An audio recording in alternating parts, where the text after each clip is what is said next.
Assalamualaikum warahmatullahi wabarakatuh. Perkenalkan, nama saya Safila Noviandri NIM di 2019-5058.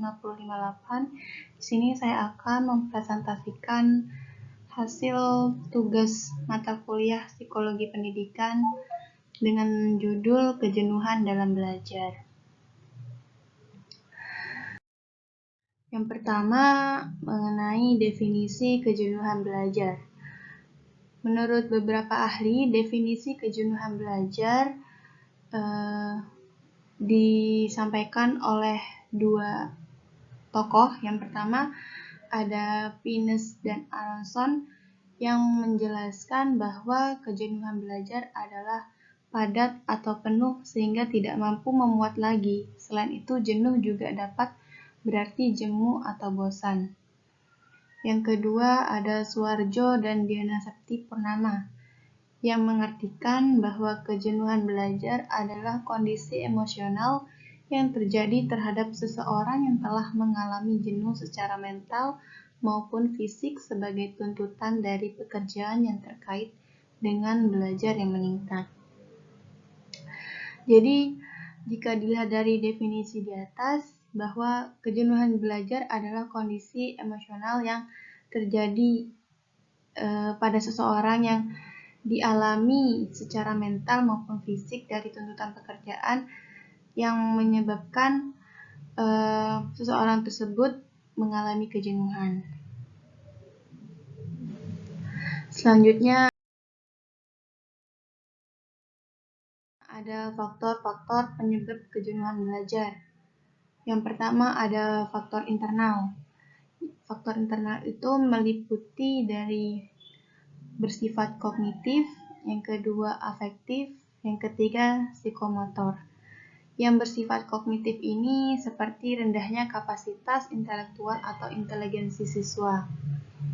Kalau yang afektif ini antara lain labilnya emosi dan sikap. Kalau yang psikomotor seperti ketergantungan alat-alat indera penglihat dan pendengar. Kemudian ada faktor eksternal. Faktor eksternal ini meliputi segala situasi dan kondisi lingkungan yang sekitar yang tidak mendukung aktivitas belajar siswa. Yang kedua ada lingkungan keluarga, contohnya ketidakharmonisan hubungan antara ayah dengan ibu dan rendahnya kehidupan ekonomi dan keluarga. Yang ketiga ada lingkungan perkampungan. Contohnya wilayah perkampungan kumuh atau teman sepermainannya yang nakal. Yang keempat ada lingkungan sekolah. Contohnya kondisi dan letak gedung sekolah yang buruk seperti dekat pasar, kondisi guru, dan alat belajar yang berkualitas rendah. Cara mengatasi kejenuhan belajar. Cara mengatasi kejenuhan belajar ini memiliki beberapa langkah. Yang pertama ada istirahat sejenak, ubah suasana sekitar, pelihara kebersihan dan kerapian, cari kesibukan lain, konsumsi buah segar, mandi air dingin, dan melakukan tindakan pemijatan. Misal kayak curhat kepada orang lain, terus carilah hiburan sehat gitu. Kemudian ada metode yang membuat siswa lebih stimulus, yaitu metodenya dengan memberikan keberagaman dalam belajar, hubungan pembelajaran dengan keterampilan siswa, memberikan pengaruh baik yang konsisten, menggunakan teknik-teknik belajar, memberikan pelajaran yang menantang, juga mendorong murid-murid untuk memilih dalam situasi belajar. Kemudian ada usaha-usaha untuk mencegah dan mengatasi kejenuhan belajar. Apa sih usaha-usahanya? Yang pertama, ada belajar dengan cara atau metode yang bervariasi. Yang kedua, mengadakan perubahan fisik di ruang belajar. Yang ketiga, menciptakan situasi baru di ruang belajar. Yang keempat, melakukan aktivitas rekreasi dan hiburan. Yang kelima, hindarkan adanya ketegangan mental saat belajar. Jadi dari kesimpulan di atas disampaikan bahwa apapun masalahnya pasti ada jalan keluarnya. Demikian juga dengan kejenuhan belajar. kalau orang tersebut mengalaminya dan mau berusaha dan menghindar serta mengambil beberapa cara tersebut, nantinya akan hilang rasa kejenuhan tersebut yang muncul.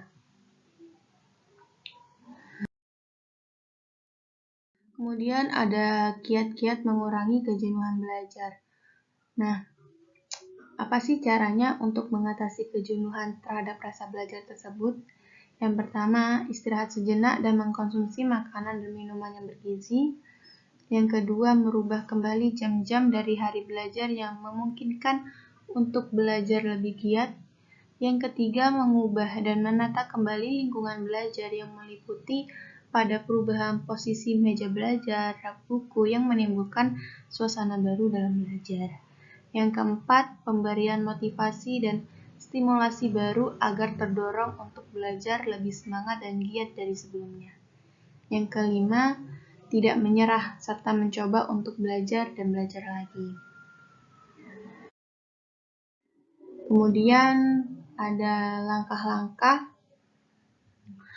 untuk mengurangi kejenuhan menurut Hakim, yaitu diantaranya belajar dengan cara dan metode yang bervariasi, mengadakan perubahan fisik dan ruang belajar, membuat dan menciptakan suasana baru di ruang belajar, melakukan kegiatan yang tidak menyebabkan rasa bosan, seperti hiburan dan rekreasi. Yang kelima, ada hindari adanya ketegangan mental saat belajar berlangsung. Begitu juga disebutkan menurut Morgan dalam bukunya Introduction to Psychology, yang mana rasa malas ini disebabkan oleh 6 faktor. Yang pertama, overlearning. Yang kedua, extra study time. Yang ketiga, mnemonic device. Yang keempat, pengelompokan. Yang kelima, latihan terbagi. Yang keenam, menyusun daftar kata. Oke, dari hasil presentasi saya terkait kejenuhan belajar. Makasih.